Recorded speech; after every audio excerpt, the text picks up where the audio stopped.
In 745 M41, Hive Fleet Behemoth was shattered at the Battle of Macragge, but the First Tyrannic War was far from over. Scattered into the void, Tyranid splinter fleets drifted through the darkness, only to descend, ravenous, upon unsuspecting worlds.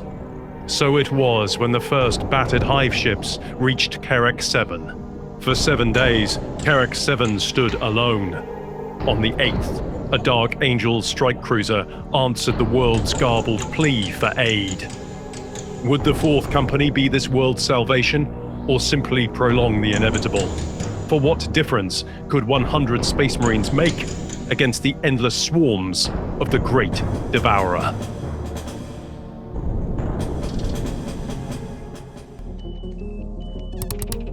Hello and welcome to Minisodes. After 6 exciting scenarios, the Fires of Acheron campaign reached its dramatic conclusion outside Hive Acheron.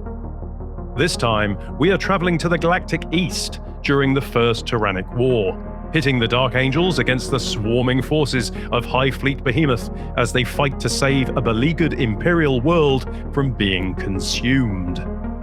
Let's head to the mission briefing. Brothers, our long-range augurs have detected an alien vessel of prodigious size above Kerek 7. Vox intercepts confirm that a full planetary invasion is underway. We do not have the strength to counter this threat directly. Our best course of action is to disrupt these Tyranids, learn their weaknesses, and aid the beleaguered defenders of Kerek 7. Veteran Sergeant, accept your orders. An isolated shrine under the watch of the Order of the Martyred Lady has requested assistance. You have 2 squads at your disposal. Secure the holy site. Fend off the Tyranids long enough to retrieve the sacred relics. Await extraction via Thunderhawk. Go now, and may the Emperor guide your blade. Today we are playing a custom mission inspired by White Dwarf 212's Defend the Shrine scenario, combined with the reinforcement rules for the Tyranid attack mission. As I had the lower strategy rating, I deployed my Tyranids first, setting up the Hive Tyrant, a brood of Tyranid warriors, and the Termagants on one flank, and on the opposite short edge, the Shooty warriors skulked behind some rocks, supporting their close combat-orientated kin. James deployed his Devastators first, giving his missile launchers a strong vantage point in the ruin. The Sisters of Battle deployed in the ruined shrine itself, training their weapons out of the lancet windows, scanning the morning mist for signs of movement. Brother Vorbis emerged, armed to the teeth, and prepared for his long vigil to end. Veteran Sergeant Erigeus and his brothers also took to the shrine, ready to add their firepower to that of the Battle Sisters. Finally, James deployed his Rhino, intending to use it as a battering ram to disrupt the coming Tyranid onslaught. Adding his strategy rating to the die roll, James easily won the roll-off. Rhino Calidius rumbled forwards, taking care to remain out of reach of the warrior's charge range. Devastator Squad Deferos's missile launchers took aim at the Tyranid warriors in the open. One crack missile missed, but the other blew the top half of a warrior apart in a shower of shattered chitin and hissing organs. The rest of Deferos's weapons were out of range of the Termagants in the open. The bolters on the Rhino thundered at the warriors, but the torrent of bolts failed to wound the monstrosities. Squad Erigeus rapid-fired their bolters into the approaching brood of Termagants, slaying 4.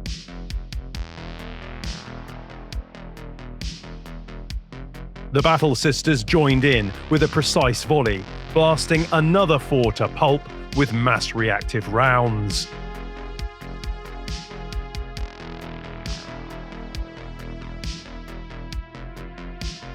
Despite the egregious casualties, the Termagant's proximity to the hive mind removed any need to take a leadership test. In my turn, I ran the Tyranid warrior brood and the Hive Tyrant straight at the defender's position. As the surviving Termagants scuttled forwards, readying their flesh borers in deference to the hive mind's whims.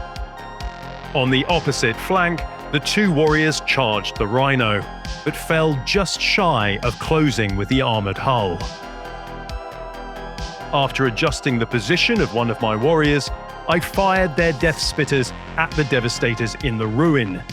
Needing a 5 due to heavy cover, I scored 2 hits, and at strength 6, wounded on 2s. James failed his armor save, and both Marines were killed by a combination of velocity, poison, and corrosive slime. A grievous loss for the defenders. The Termagants unleashed a torrent of living munitions, scoring 2 hits and wounding once, but a Battle Sister's power armor shrugged off the boarding beetle.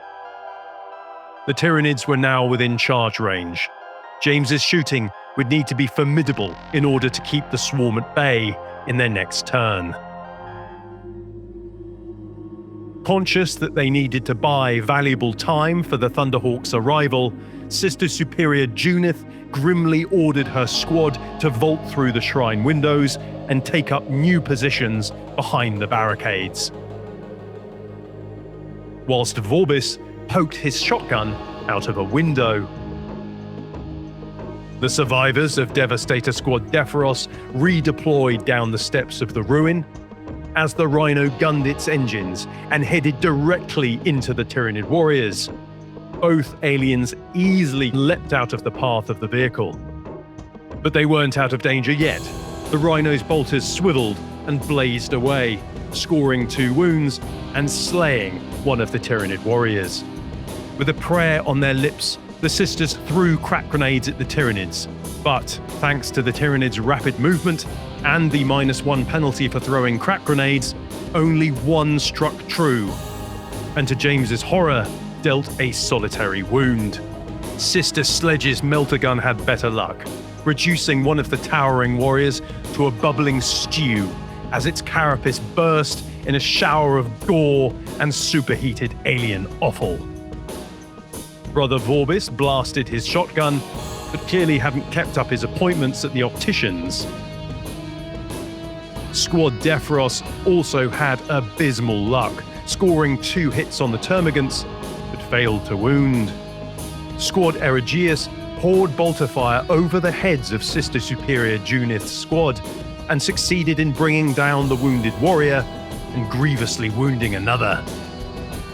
With a warrior and the Hive Tyrant bearing down on them, the Battle Sisters readied themselves to join the Emperor at his side. As per the rules for the Tyranid attack mission, another brood of Tyranid warriors entered the battlefield on a roll of a 4+, as the hive mind directed the growing swarm towards these troublesome meat things. The wounded Tyranid warrior charged, followed by the monstrous and terrifying form of the Hive Tyrant, as the last warrior from the second brood smashed into the flank of the Battle Sisters squad. The Termagants scuttled ever onwards, and the warriors leapt from cover, their massive talons scraping and screeching along the armoured hull of the Rhino. With no shooting to speak of, we went straight into combat. The Tyranid warriors, ripping the bolters from their mount on the Rhino, tore off a track, sending the Space Marine vehicle out of control. Sister Sledge was decapitated by the slash of a bone sword, as another Battle Sister was slain by a flurry of attacks. Sister Superior Junith, having dodged the tendrils of the Hive Tyrant's lash whip, was no match for the consort of the Hive Mind, and fell with another of her sisters. I made my 2-inch follow-up move, and with that, the Tyranid turn was over. James started by rolling for his out-of-control Rhino. A Tyranid warrior leapt aside as the Rhino crashed harmlessly into the rocks and came to a standstill. After some deliberation, James pulled his two sisters out of combat, and they immediately died to the cascade of free attacks from the warrior and the Hive Tyrant. But their sacrifice was not in vain. The surviving sister staggered into the shrine, covered by Brother Vorbis, whose nostrils flared with righteous zeal. Squad Defros joined their brothers, a stubborn wall of ceramite and contempt. Brother Vorbis unleashed his brazier of holy fire upon the termagants, immolating 3 of the scuttling beasts. Squad Eregius' flamer opened up too, and bathed the warriors and Hive Tyrant in promethium. The warriors were unharmed, but the Hive Tyrant lost a wound and was set ablaze by the purifying flames. The rest of the squad rapid-fired their bolters, dealing 3 wounds and bringing another Tyranid warrior crashing to the ground. Finally, Squad Defros, unable to draw a bead on the Hive Tyrant, picked off 2 termagants with precise kill shots.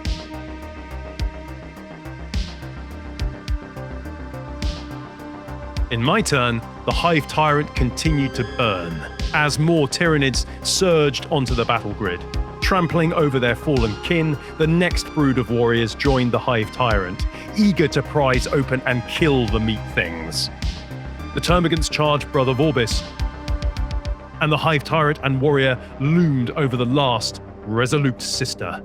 My Tyranid warriors ignored the crippled Rhino and headed towards the shrine.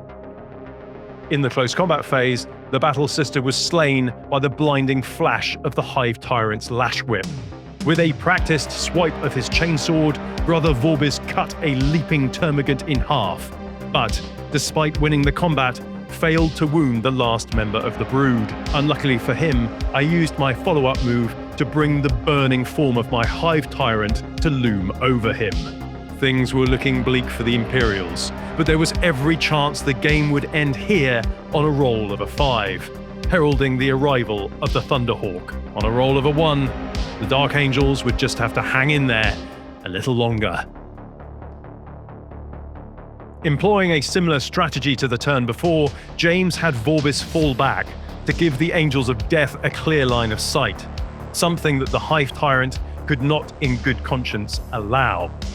Half of Squad Eregius rapid-fired their bolters at the Tyranid warrior, but only dealt a solitary wound, which was absorbed by the thing's thick carapace. This left 2 Marines to fling crack grenades at the Hive Tyrant. One landed true, wedging itself between the beast's armored carapace and its head. The grenade wounded it on a 6, and James rolled a massive 6 for damage, blasting the abomination's head off in a shower of ichor. Vengeance for the Keepers of the Faith. Squad Defros rapid-fired over the prone Hive Tyrant and killed the wounded Tyranid warrior. Surrounded by Tyranid corpses, it seemed that James had bought himself some breathing room. My Tyranids, their forces without number, continued pouring onto the board, as Squad Defros found itself assailed by another brood of Tyranid warriors. As the Death Spitter and Devourer brood skirted the edge of the shrine to shoot the Marines through the arched windows. The termagants surged over the first line of barricades, and a Marine was killed by a blast from a Death Spitter. In an unprecedented turn of events, veteran Sergeant Defros survived the onslaught from the charging warriors, as did his brother Marine. Then he turned to chop down the last termagant. Now where was that damn Thunderhawk? James needed a 4 for the game to end. Oh dear.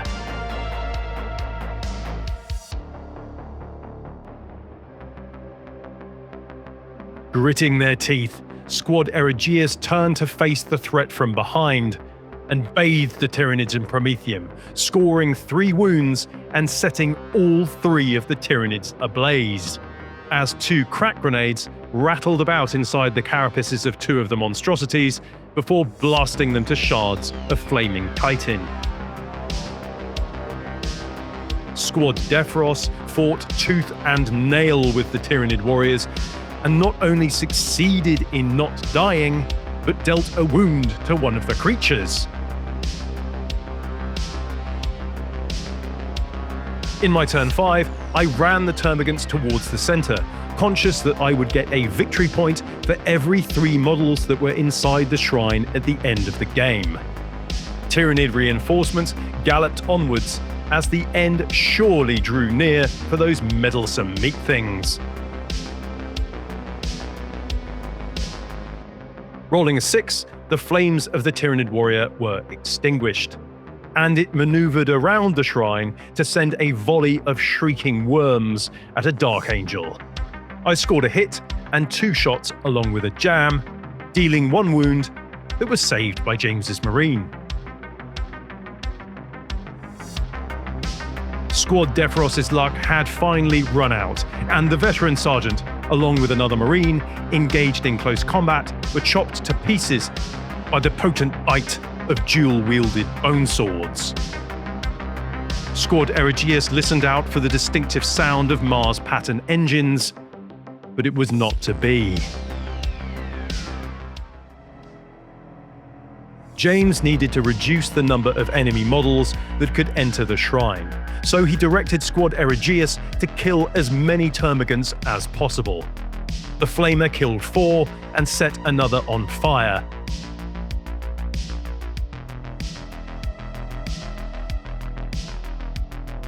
Whilst the squad's bolter fire, disciplined to the last, slew another 5.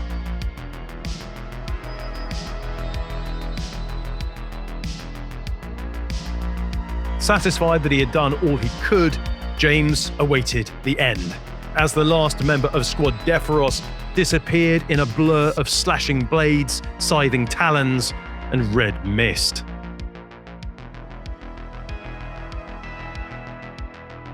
In the final turn, I charged as many Tyranids into close combat as I could, whilst springing the termagants into the shrine. In the close combat phase, Squad Eregius, hopelessly outnumbered, was cut down where they stood. Even veteran Sergeant Eregius's refractor field was no help, and the chapter hero was slain. Only 1 member of the squad remained alive at the end of the game. After a White Dwarf handshake, it was time to tally the points and take stock. We agreed that James had positioned his forces well at the beginning of the game, and it was unfortunate that he lost the missile launchers so early on. Despite this setback, he switched tactics to using crack grenades and successfully sacrificed units to delay my swarm's advance, then pelted them with grenades. A strategy that did for my Hive Tyrant, as well as more than a few of my Tyranid warriors. Had the game ended at any point before the 6th turn, then James would have been victorious, scoring an extra 5 victory points for keeping my models out of the shrine. Unfortunately, the Thunderhawk pilot simply couldn't find a route through the spore clouds and swarms of gargoyles in time to save the stalwart defenders. So, at the end of the game, James scored 9 victory points for killing Tyranids, and I scored 9 for killing the Imperials, along with 3 victory points for the 9 models that ended the game inside the shrine, for a total of 11 victory points.